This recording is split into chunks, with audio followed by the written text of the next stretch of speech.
putting together what I think of. I'm going to need that in a minute. As I was getting old music filed and music pulled, I do virtually every Monday morning. I sat down here at the keyboard, and sometimes this place is just a great place when it's quiet. There's nobody here, just to come and sort of let my mind wander. And I was thinking about those two verses, and as I was sitting here at the piano, I just began to play and fool around as I do with music, and this melody came to mind. And so those two verses now have music for them. I call this Take Up Your Cross.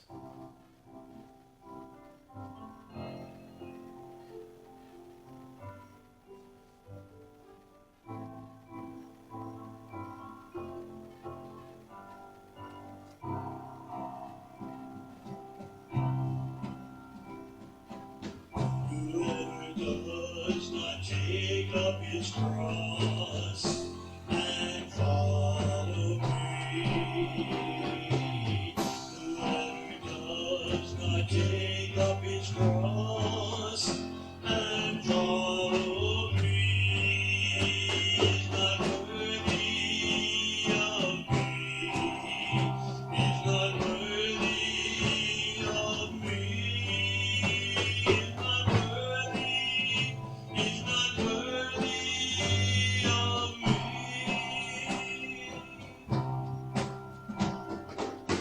Whoever wants to be my disciple must deny himself. Whoever wants to be my disciple must deny himself and take up his cross. Take up his cross, take up his cross and follow me. I hear the voice of Jesus calling, take up your cross. I hear the voice of Jesus calling, take up your cross. I hear his voice, I hear his voice, take up your cross.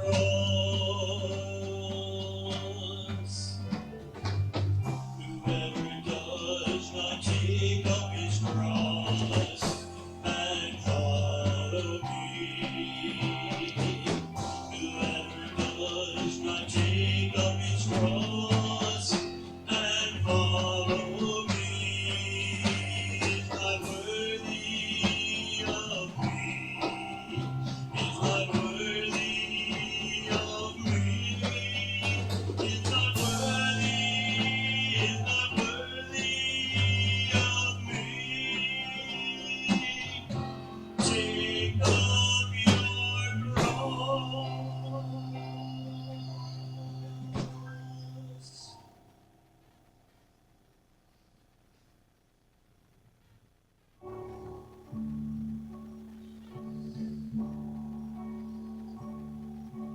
When I survey the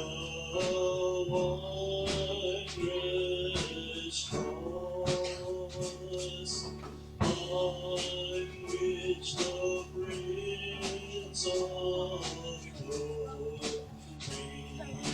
died, this King I love but long.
That is exactly what it means. An urgent notice. An emergency, if you will. And I want to make a very important announcement. Now, if you're a visitor amongst us, this does not apply to you, don't take it home. If you call this your church home, I want to tell you about the next 3 minutes, some of the most important stuff you're going to hear. Now, why? No pastor, no preacher likes to talk about money. Because the church has a reputation, all they're talking about is money. It's not true. But it's safe. You don't like to talk about money. Now, we are expected, if you will, to preach at least one sermon a year on stewardship issues, because Christian stewardship is an important part of our Christian faith. It's how the church functions. But we don't want to have to go. But we're going to have to. Okay? Now, we believe in being very transparent about how we spend money around here. Every month, at the end of the month, there is a report. That's the word I'm looking for. A report form that Roger fills out, put on the bulletin board in the back. You can read it. It tells you where every check, every dime, how much came in, and where it went. Now, if you look at that for the end of May, a couple Sundays ago now, it says ending balance $4,750. Okay, that's not too bad.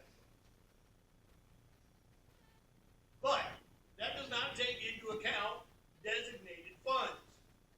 If you look in your bulletin where we report the giving every Sunday, there's a whole list of things under tithes and offerings that are designated funds. Now, designated funds include such things as student ministries. Half of that money was student ministries money that has been collected over the past almost year. Now, we're going to spend a lot of that $26.20 in the next 4 days. We have decided as a staff, the adults working with our kids, that when we get home on Wednesday night, whatever's left over of that $2,600, we're going to roll back into the general fund of the church. Okay? Just as a way of saying thank you for all that this congregation is doing. But we also have Operation Christmas Child, money that's collected in the jars every week. $391 as of the end of May. Pregnancy Center, $410 as of the end of May. Benevolence, $415. Missions, $415. Those are designated monies. People give on your offering envelope. You can write any fund you want, and it will be designated to that purpose. Now, you don't have to be a math whiz to know this is an issue. Because if you take the $4,750 and subtract all those other things, that leaves us with an operating fund balance of $499 as of the end of May.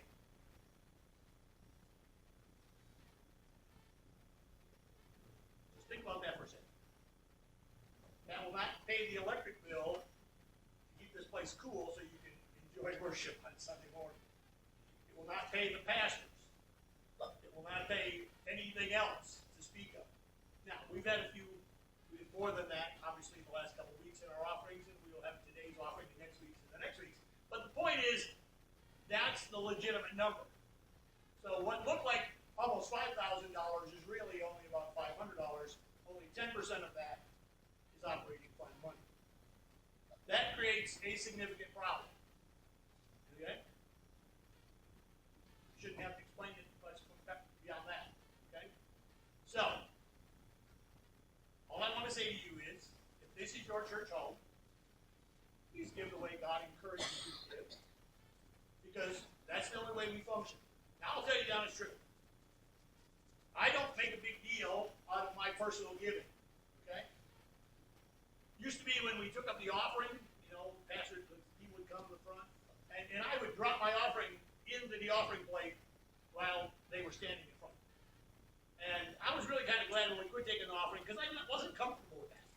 Now, I will tell you, and Donnie can certainly confirm that this is true, I am a good giver. I'm not bashful about that. Okay? When I was full-time here,